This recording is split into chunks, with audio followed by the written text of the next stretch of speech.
Okay. Hello everyone. Welcome back to 60 Thoughts. In this video lecture, we will discuss what is meant by echelon form matrix. Okay, let us see the definition.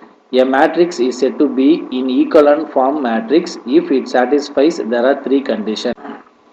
So first condition, zero rows if any exist, they should be below the non-zero rows. What is the meaning of this one is, if any zero rows in the given matrix, we should write that zero rows below the non-zero rows matrix. Okay. Second condition is the first non-zero entry in each non-zero rows is equal to 1. What is the meaning of this? So what is the meaning of second condition is, so each row, the first element, that means the first non-zero element, it should be equal to 1. Okay, so this is optional condition. Third condition is the number of zeros before the first non-zero element in a row, that means current row, it is strictly less than the number of zeros before the first non-zero element in the next row. Once it satisfies these three conditions, that means second one is optional condition only. Once it satisfies first condition and third condition, therefore the given matrix is called echelon form of a matrix. Okay,